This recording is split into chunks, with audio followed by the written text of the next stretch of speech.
Boa noite, amada igreja, graça e paz. Irmãos, me foi dada uma responsabilidade tremenda de anunciar a palavra do nosso Deus vivo, esse Deus grandioso que acabamos de pregar aqui. Então, eu estou aqui com muito temor, porque eu venho falar da coisa mais importante desse universo, que é a palavra que ele vai dizer aos corações dos seus filhos, da sua amada igreja nessa noite. Então eu vou ler apenas um versículo e depois estaremos orando para que Deus abençoe a vida dessas crianças e da professora e que fale aos corações dela conforme o seu entendimento. O texto que leremos está na carta do apóstolo Paulo aos Filipenses, capítulo 4, verso 13. Filipenses 4, 13. Eu só peço que mantenham as Bíblias abertas, por gentileza. Filipenses 4, 13. Tudo posso naquele que me fortalece. Senhor Deus e Pai, em nome de Jesus eu clamo misericórdia ao Senhor.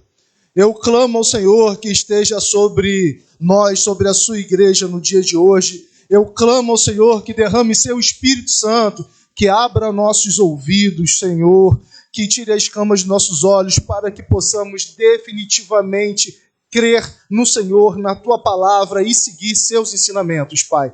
Em nome de Jesus, eu também te peço sobremaneira a vida dessas crianças, Pai, que estão saindo desse templo central, se recolhendo no espaço só delas, para ouvir a palavra de Deus de acordo com o seu entendimento. Abençoe a professora, que ela seja cheia do Espírito Santo para ministrar os seus corações. Essa é a oração que eu te faço, Pai.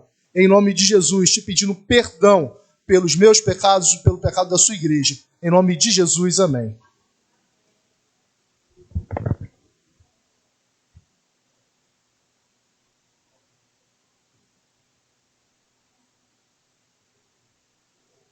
Irmãos, vou fazer uma pergunta para vocês. Como é comum esse versículo, não é mesmo? Quantos de vocês já leram esse versículo estampado em alguns lugares por aí na cidade? Tudo posso naquele que me fortalece. Eu tive dúvida se esse era o versículo mais comum, mais falado, mais impresso nas gráficas por aí. Eu fiz algumas pesquisas. Ao lermos esse versículo de maneira bem rasa, sem analisarmos o contexto desse versículo, qual o entendimento que a igreja tem? Vamos supor que nós ainda não tivéssemos sido iluminados pelo Espírito Santo. À primeira vista, ao ler um verso desse, a ler uma frase dessa, tudo posso naquele que me fortalece. Qual o pensamento, qual o entendimento que vocês teriam, meus amados irmãos? Qual o entendimento?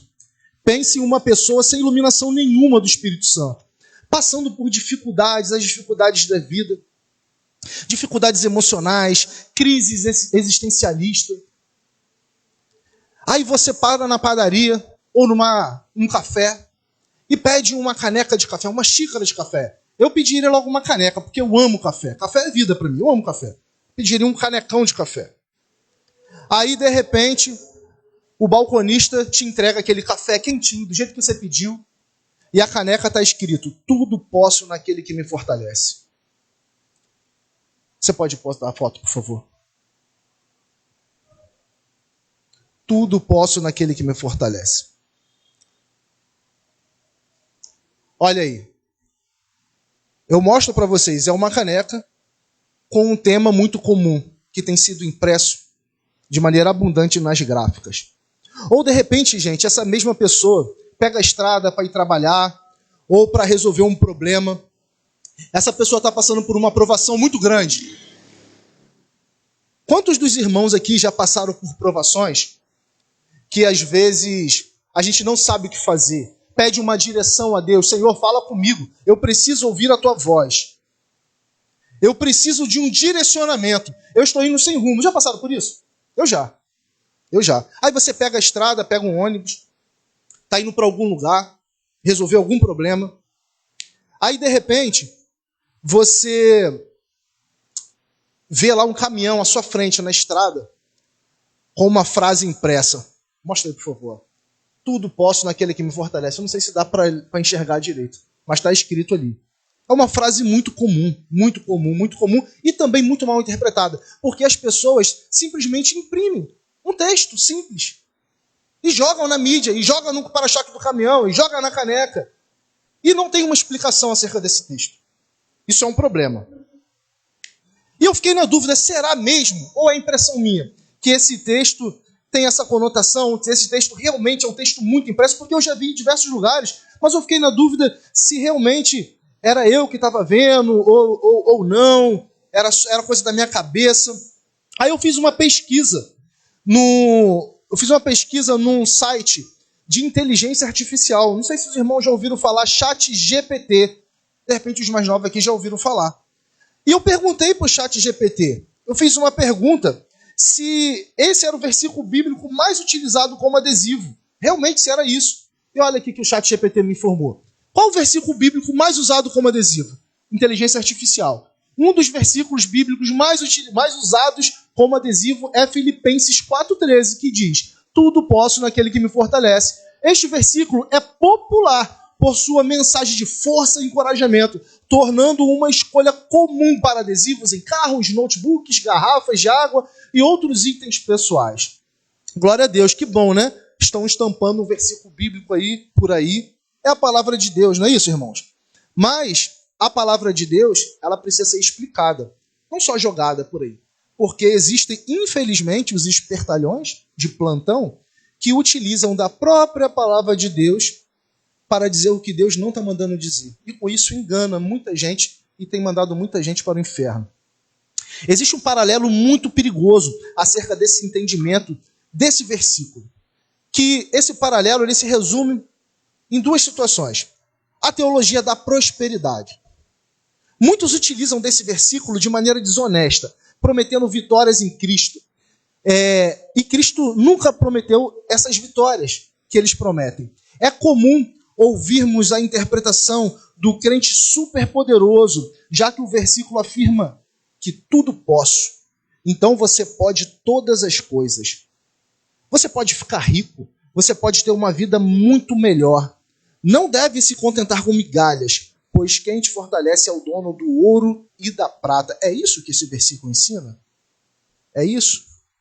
Vamos ver logo mais. E por outro lado, tem o outro extremo também que devemos tomar cuidado, que é a teologia da miséria, que são crentes em Cristo Jesus preocupados com essa teologia da prosperidade e acabam entrando para o outro extremo do negócio. A teologia da miséria, ela ensina que o crente não pode ser rico. Eu estava conversando isso com o irmão Diego logo mais, hoje cedo, né? Conversando com o irmão Diego, que não é errado o crente ter dinheiro, o crente ser rico. Errado é você botar o seu coração no dinheiro. Errado é você fazer do dinheiro o seu Deus. Agora, você ter dinheiro para a glória de Deus não é problema. Você não pode usufruir de coisas boas. A teologia da miséria diz isso. Se você é crente, você tem que ser pobre, paupérrimo. Você não pode usufruir de coisas boas. Não pode se relacionar com pessoas bem posicionadas financeiramente. Tem um meio social, né, de pessoas mais abastadas. De repente você vai para um evento ou vai para um casamento onde as pessoas têm um pouquinho mais de dinheiro, têm um carro um pouquinho melhor. Se você for o crente que adotou a teologia da miséria, você vai ser rechaçado por isso, porque você não pode andar com essas pessoas. Então, meus irmãos, eu faço uma pergunta. Qual seria a forma correta de interpretarmos esse versículo? Já que a teologia da prosperidade não é a forma correta e nem a teologia da miséria, qual seria a forma correta de a gente interpretar esse simples e pequeno versículo? Eu digo para os irmãos que os princípios gerais da hermenêutica seguem 3 regras fundamentais, que é a gramática do texto, o contexto bíblico e a teologia do texto, a aplicação do texto para os dias de hoje. Então, eu vou ler com os irmãos aqui. Eu vou explicar para os irmãos primeiro o contexto histórico. Por que o apóstolo Paulo escreveu isso? Em que momento ele escreveu isso? Aonde que ele estava quando ele escreveu isso? Para que a gente consiga entender. O apóstolo Paulo, irmãos, escreve essa carta entre os anos 60 e 62 depois de Cristo. Essa é uma das suas cartas escritas na prisão, como outras cartas também, meus irmãos. O apóstolo Paulo passou tanto tempo na prisão, dizendo para os irmãos, para as igrejas, alegrem-se, alegrem-se. Eu digo mais uma vez, alegrem-se.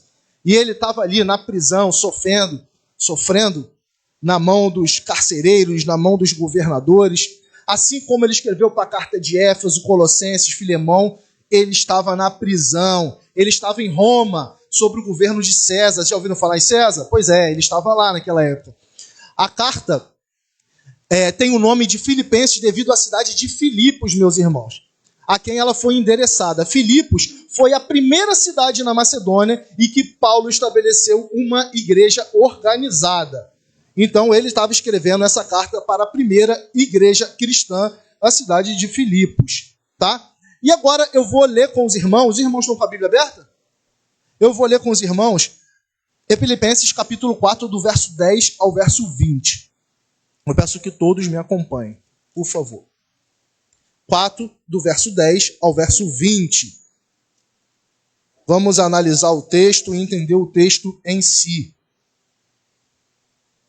Eu vou ler aqui na tela que fica melhor, porque está mais claro. Alegrei-me sobremaneira no Senhor, porque agora, uma vez mais, renovastes ao meu favor o vosso cuidado, o qual também não tinhais antes, mas vos faltava oportunidade. Digo isto, não por causa da pobreza, porque aprendi a viver contente em toda e qualquer situação.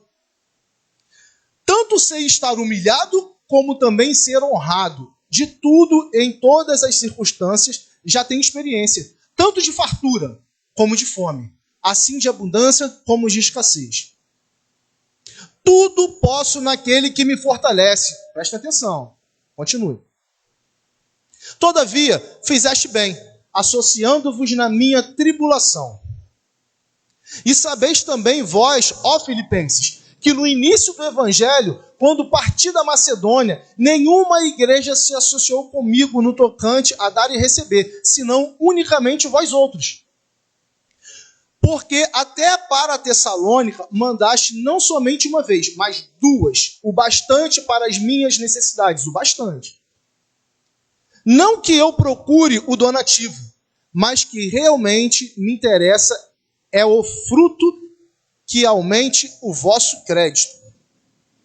Recebi tudo e tenho abundância, estou suprido, desde que Epafrodito me passou às mãos o que me veio da vossa parte, como aroma suave, como sacrifício aceitável e aprazível a Deus. E o meu Deus, segundo a sua riqueza em glória, há de suprir em Cristo Jesus cada uma das vossas necessidades. Ora, o nosso Deus e Pai seja a glória pelos séculos dos séculos. Amém. Glória a Deus. Amém, igreja? Amém. O apóstolo Paulo começa no versículo 10 dizendo que se alegrou. Alegrou de que forma? Alegrou sobremaneira, alegrou muitíssimo. Ele se alegrou muitíssimo, mas olha, irmãos, que paradoxo. O apóstolo Paulo estava onde? Vocês lembram quando ele escreveu essa carta? Ele estava passando pelo quê? Ele estava no conforto da sua casa, com a perna cruzada, no sofá, assistindo Netflix, aquela série maravilhosa, comendo fundi, bebendo um bom vinho, estava fazendo isso? Onde que ele estava? Lembram? Estava na prisão, lá em Roma, não era isso? Mas não é um pouco estranho como que uma pessoa presa diz para a igreja, alegrei-me sobremaneira no Senhor. Alegrou muitíssimo, sobremaneira, alegrou de maneira abundante. E ele não alegrou em si mesmo. Olha só, ele não se alegrou nele mesmo. Eu alegrei porque eu senti uma coisa aqui, eu estou alegre porque eu sou o cara. Ele não se alegrou por uma circunstância temporal. Não, ele se alegrou no Senhor. Por quê? Qual foi a causa da alegria dele? Qual foi a causa? Porque renovaste ao meu favor o vosso cuidado. A igreja de Filipos ajudou ele financeiramente. Ele estava precisando naquele momento de um recurso financeiro. A igreja de Filipos ajudou ele 2 vezes, como está escrito no verso.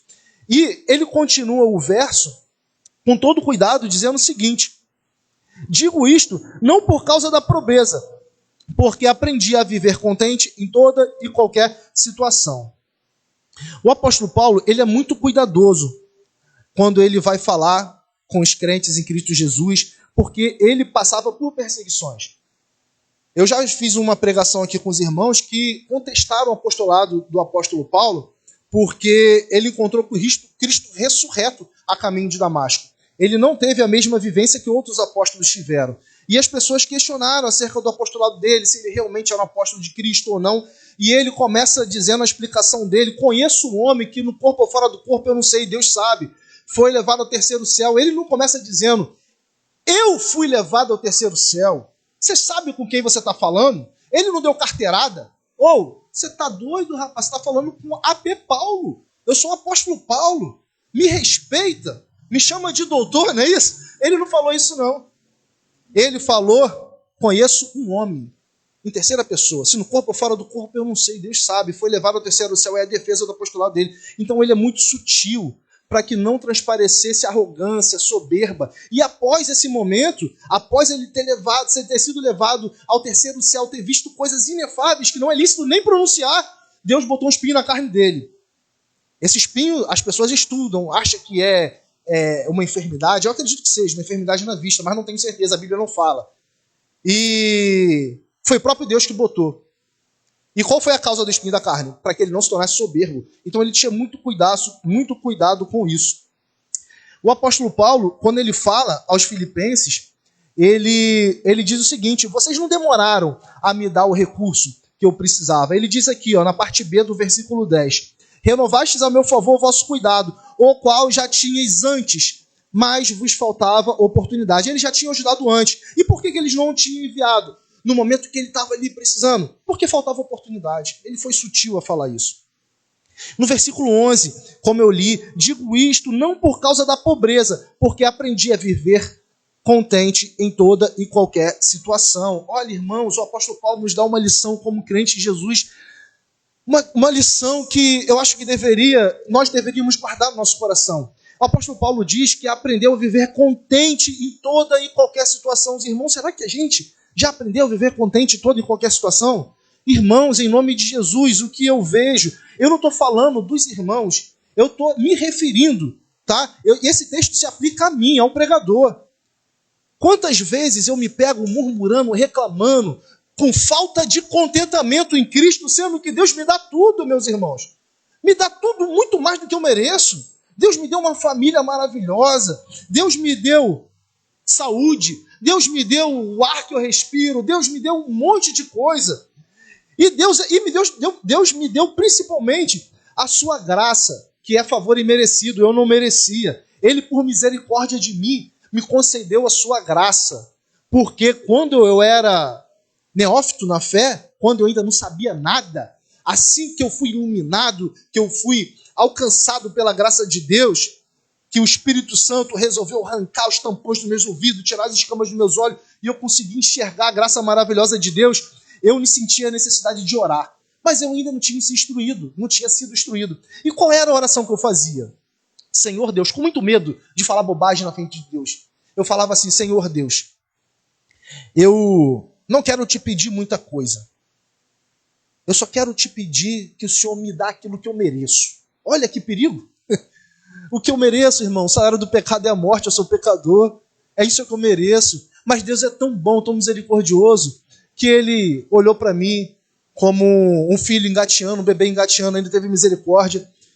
E vem me ensinado ao longo dos anos. E ele fala, o apóstolo Paulo diz, irmãos, que nós devemos aprender a viver contente. Olha só, uma coisa que eu quero deixar claro aqui. Ele diz que aprendeu. Digo isto não por causa da pobreza, porque aprendi a viver contente. Não existe, como eu falei aqui na terça-feira, não existe uma chave, irmãos. A nossa vida, o nosso intelecto, não é um objeto eletrônico. Não existe uma programação que eu consiga digitar um código ou virar uma chave e mudar. Pronto, agora eu tenho que ficar contente. Pum, vou ficar contente. Não existe isso, irmãos. Não existe. Nós somos seres humanos dotados de emoções. O apóstolo Paulo também era assim. Mas ele disse que aprendeu. Ele aprendeu a viver contente em toda e qualquer situação. Quando Deus quer nos ensinar alguma coisa, quando você pede a Deus paciência, o que Deus manda para você? Não é isso? Já parou para pensar? Aí manda aprovação, manda aquela pessoa que vai tentar tirar sua paciência. Isso é uma forma didática que Deus utiliza para ensinar os seus filhos. Deus utiliza dessa forma. A aprovação, o sofrimento na vida do cristão é uma maneira didática de amor e carinho que Deus tem com seus filhos, para ensinar a gente a perseverar, a continuar. E o apóstolo Paulo, ele viveu muito por isso, então ele aprendeu a viver contente em qualquer situação. Contentamento em Cristo, grave essa frase, contentamento em Cristo. Tanto sei estar humilhado, como também ser honrado. De tudo, em todas as circunstâncias, já tenho experiência, tanto na fartura como na fome, assim de abundância como de escassez. O apóstolo Paulo era um homem intelectual. Eu arrisco a dizer que ele era o mais intelectual da época. Era um homem que tinha um conhecimento, tanto político quanto religioso. Era um homem que se saía bem em todas as suas defesas, as suas teses. E ele, depois que conheceu a Cristo, ele passou por muitas situações complicadas. Muitas situações. Vocês imaginam a gente como cristão aprendendo de maneira talvez equivocada, porque a gente consome talvez conteúdos que não ensinam da maneira correta, e você é nutrido por aquela falsa esperança de uma vida perfeita aqui na Terra. Aí, por algum motivo, Deus sabe, o Espírito Santo vem lá e te convence. Você é um ímpio. O Espírito Santo te convence do seu pecado, da justiça e do juízo. Aí, de repente, você começa a passar por provações. Aí você vai questionar Deus. Como eu ouvi falar recentemente, um amigo que botou Deus contra a parede. Eu botei Deus contra a parede mesmo, porque eu não aceito passar por isso. Eu determino a minha vitória. Isso é muito perigoso. Porque Deus faz dessa forma. Deus tem seus métodos. E o apóstolo Paulo, ele disse que ele sabe viver tanto sendo humilhado como honrado. Tudo posso naquele que me fortalece. Olha o versículo 13, o que antecede ele. É o apóstolo Paulo dizendo que já foi humilhado, que já foi honrado, que ele aprendeu a viver contente em qualquer situação, na pobreza. Aí depois o apóstolo Paulo vem no versículo 13 e diz o seguinte: eu tudo posso naquele que me fortalece. Esse versículo, meus irmãos, ele explica pra gente que a gente pode passar por qualquer coisa. E é muito difícil a gente falar isso de maneira simples. Pegar o microfone e tentar explicar isso sem uma vida íntima com Deus e com o Espírito Santo. Eu não sei se os irmãos já tiveram a experiência de passar por isso. Eu, graças a Deus, eu passei por uma situação complicada alguns anos atrás e Deus me confortou e vem me confortando. Eu perdi o meu pai. O meu pai era uma pessoa maravilhosa. Meu pai era uma referência de homem para mim. O meu pai, ele me ensinou muito a viver, a enfrentar as dificuldades. Portanto, meu pai não era um homem perfeito, tinha suas falhas. Eu falo isso com minha mãe até hoje. Meu pai não era uma pessoa perfeita, mas ele foi um excelente pai. E o meu pai faleceu vítima de um AVC. E quando eu recebi a notícia, eu fiquei triste. Obviamente. Eu chorei. Obviamente. Mas eu não sei explicar para os irmãos, porque eu acho que não é possível explicar. Eu senti paz no meu coração. E essa paz veio de Deus. Deus me confortou. E se a pessoa perguntou, Gustavo, e aí, como você está? Eu falei, Deus está me confortando, Deus está no controle. Eu não ouso dizer como Paulo disse aqui. Mas se eu dissesse, se alguém me perguntasse, Gustavo, como você está? Se eu falasse assim, eu aprendi a viver bem em toda e qualquer situação. Eu estou bem. Como assim você está bem? Você perdeu seu pai. Mas isso não é humanamente explicado. É Deus que faz isso. Deus ensina a gente. Deus conforta a gente. Então, o versículo diz o seguinte: tudo posso naquele que me fortalece, porque quem me fortalece é Cristo. Hoje eu posso estar bem, meus irmãos. Hoje eu posso ter um carro na garagem, ter um emprego, ter um salário fixo, ter saúde. Os meus filhos estão aqui. Eu posso dizer isso, está tudo bem. E se amanhã não tiver? Deus vai deixar de ser Deus? É isso que acontece? temos que tomar cuidado, porque isso tem sido ensinado por aí por fora. Que se você é cristão, você não pode passar por essas coisas. E não é bem assim. Devemos dizer, tudo posso. Porque quem me fortalece é Cristo. Meu contentamento está em Cristo. Eu fico até triste, ocasionalmente, por alguma circunstância. Mas eu não posso permanecer sobremaneira triste. O apóstolo Paulo diz, mais acima, 2 vezes, alegrai-vos no Senhor. Digo novamente, alegrai-vos. Temos que ter alegria, independente da situação. Todavia, versículo 14, fizeste bem, associando-vos na minha tribulação. A igreja de Filipos ajudou ele, associou-se a ele na tribulação dele com recurso financeiro. Então o apóstolo Paulo diz para ele que eles fizeram bem. Eles fizeram bem.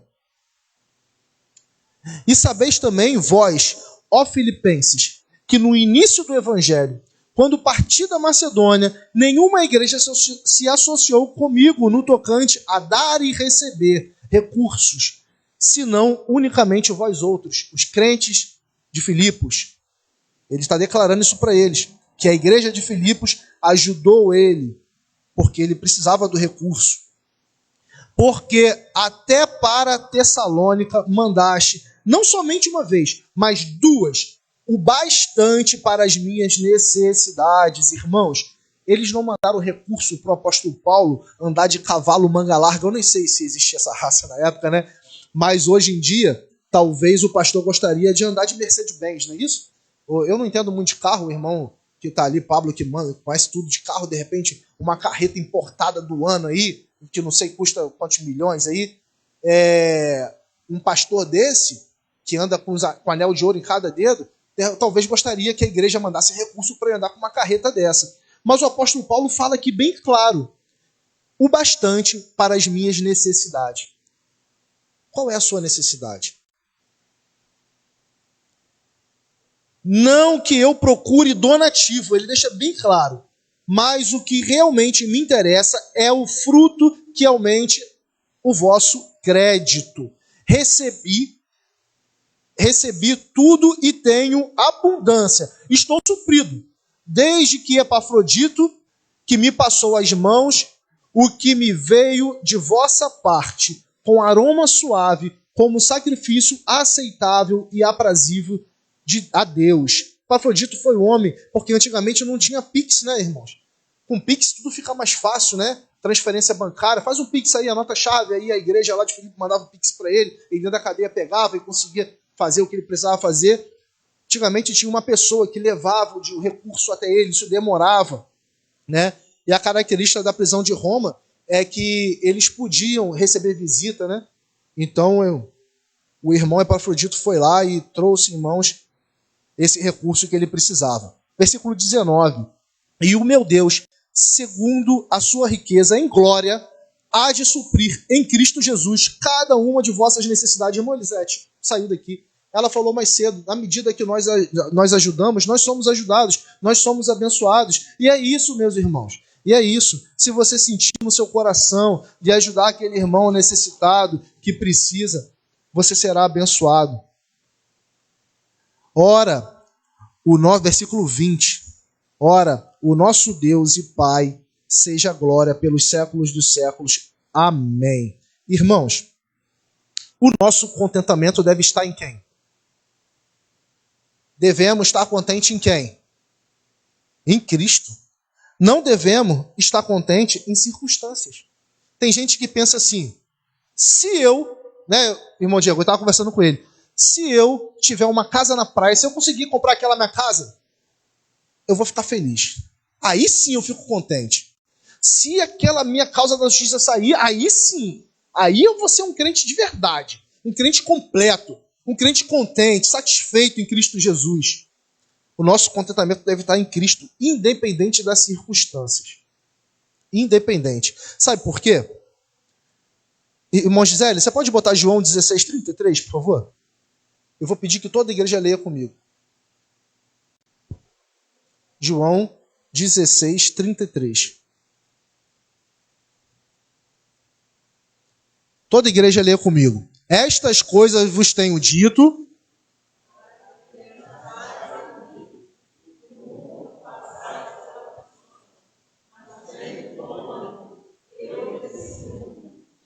Aleluia. Temos que ter paz em Cristo, temos que ter bom ânimo, mas Jesus Cristo que iremos passar por aflições sim, irmãos. Isso que eu estou pregando para vocês é a Bíblia, é a verdade de Deus. Eu não estou pregando teologia da miséria, não é isso. Como eu falei, podemos sim ter um bom emprego, ter um bom salário, usufruir do nosso dinheiro para a glória de Deus, irmãos. Quer comais, quer bebais, quer façais qualquer outra coisa, faça tudo para... De novo, quer comais, quer bebais, quer façais qualquer outra coisa, faça tudo para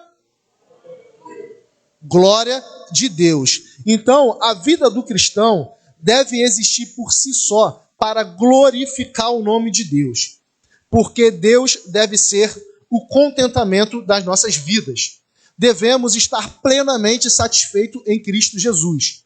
Nesse mundo, iremos receber notícias ruins às vezes. Mas e aí? Aonde está o seu contentamento? O meu contentamento está em Cristo. E o da amada igreja? Se por acaso vocês saírem daqui hoje, irmãos, presta atenção. Se por acaso vocês saírem daqui hoje e receber uma notícia muito boa, uma causa na justiça que está para sair, ou de repente um dinheiro caiu na sua conta, né? A gente pensa muito em dinheiro, ou de repente, sei lá, ganhou uma bênção muito boa. Um emprego, aquele emprego dos sonhos saiu, passou no concurso público. Qual o sentimento que vocês teriam no coração de vocês? Muita felicidade, alegria, amém. Eu também ficaria alegre. Agora, se a notícia não foi essa. A notícia fala assim, irmão, eu preciso, o seu patrão liga para você e fala assim, eu preciso que você, eu vou te transferir para um setor no trabalho, o lugar pior que tem. Porque eu preciso de você lá. Lá você vai passar aperto. Você vai ter que ralar, dar seu sangue lá. E o seu salário não vai aumentar 1 centavo. Mas lá naquele lugar, você vai ser usado para a glória de Deus, para pregar o evangelho, para alcançar almas perdidas. E aí, você vai ficar contente? Ou não? Vamos parar para pensar sobre isso? O nosso contentamento tem que estar em Cristo, independente da circunstância. Não é fácil, é o que a palavra de Deus nos diz. E às vezes, se por acaso um dos irmãos estiverem passando por momentos difíceis essa noite, que a gente se renda diante de Deus, se prostre e pede a Deus que a vontade dele seja feita na nossa vida e que ele nos dê o pleno entendimento da sua vontade, para que nós possamos crescer em glória e em entendimento. Amém?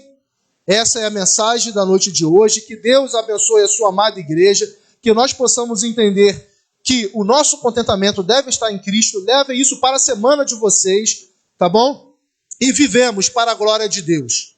Vivemos. Só vou fazer uma pergunta para fechar o sermão.